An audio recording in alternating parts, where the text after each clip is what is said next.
London Real, sponsored by Bulletproof Coffee. That's why he was able to go out there and beat these guys, to do what he did in Brazil. And now he's, then he took a short notice, so he's 3-0, at welterweight inside, or at featherweight inside the UFC, takes a short notice fight against Chad Mendes, who's ranked #1 in the world, goes out there and loses a close decision against Chad Mendes, wins the 3rd round versus Chad Mendes in a 5-round fight. Dana White had even said, in a 5-round fight, I put my money on Nick Lentz to win that fight. It shows you that Nick Lentz is truly a top 5, a world contender in that weight class. And I think he's just a little too young, little too soon to be fighting at the top of the card that early in his career. I didn't want him to get a world title shot for another 3 fights. And he was on that trajectory, on that path, but Chad's partner or training or opponent got pulled from the card. Nick was supposed to fight Dennis Bermudez, who's a good, tough guy, but not, he's a top 15 guy, top 10 knocking on the door, not a top 5 guy. Nick, right, so it's a process with Nick, and then you're going to be there for that long term. Be there with him until he gets that world title. He's a career guy. I'm with these athletes until they retire. And let's be clear, you go all in when you train with these people. Is it true you actually cut weight with them? Absolutely. Mike, that's crazy. Yeah. So if Johnny Hendricks has, say, 15 or 17 pounds to cut to make weight on Friday night, you weigh yourself on Tuesday or Wednesday? When Johnny fought George St. Pierre, I was 196 on Tuesday, and I was 176 on Friday.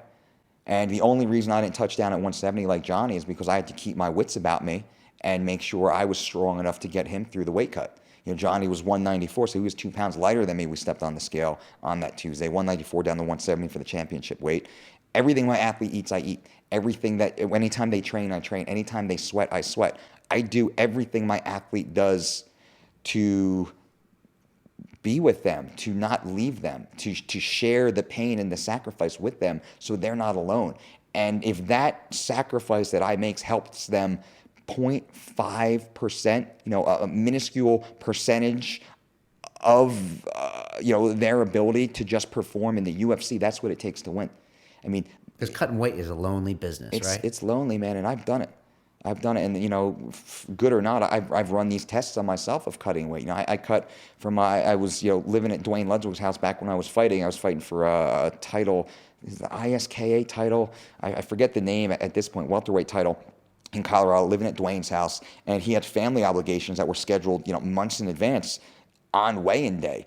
And I get to in town, I was 199 pounds. I'm not a small dude. 199 pounds, I was, about 6% body fat at that point. I was in great shape. Dwayne had to go away. So I wound up cutting, I think, I forget how many pounds it was, specifically, but I did the weight cut on my own. I lost the 29 pounds that week. Dwayne was there for, 5 of the 6 days.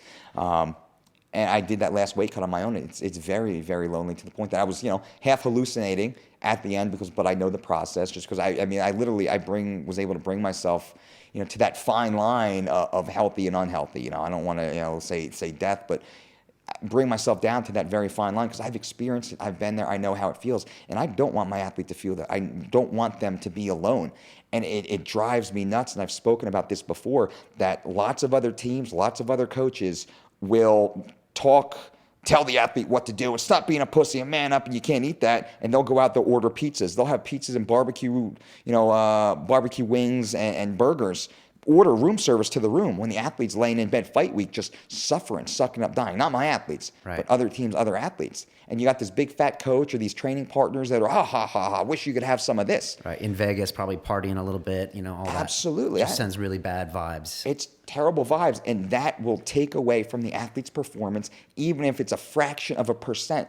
It will take away from the athlete's performance, and that's what wins and loses these fights at a world-class level. A few percentage points, right? It's tiny. Any advantage we will not give up. So that's why I do this with these athletes. And it makes me a better coach, I believe, and it helps me to continually understand and refine the process. And also, I know emotionally how the athlete feels, so I can better help suggest what we should be eating in that moment, because I feel the way they feel. I know when my blood sugar is dropping, when theirs is dropping. When they wake up, usually I wake up before them and I go to bed after them. I try and make it harder on myself because I don't have the additional pressure of the Saturday night performance. Now, there's a lot of pressure on me getting the athlete to the scale on Friday. That is my competition day. So all the pressure falls on my back, and I take the pressure from the athlete.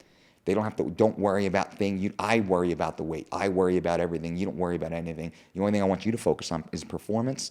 And loving your family, the people around you, be in a good mood. I want them to be, insulated in this positive bubble, as I like to say, and I do my best to make sure that they have that.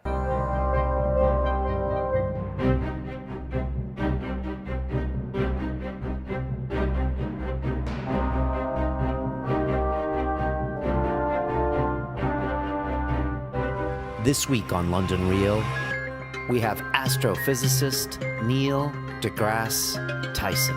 I wake up every morning astonished that an astrophysicist can have 1.7 million Twitter followers. The cosmos is anything where it's a frontier of human knowledge of how the world works. There's so many forces that want to deny a scientific truth just because it conflicts with their ideology. I thought of myself, because I could wrestle, as sort of a defender of geeks.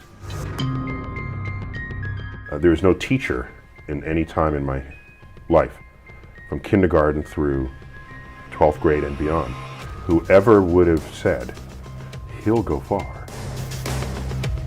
And the act of finding out is the lesson, not the lesson itself. On Sunday, London Real presents Neil deGrasse Tyson, Cosmos. I'm happy to report that there's an appetite for the cosmos out there.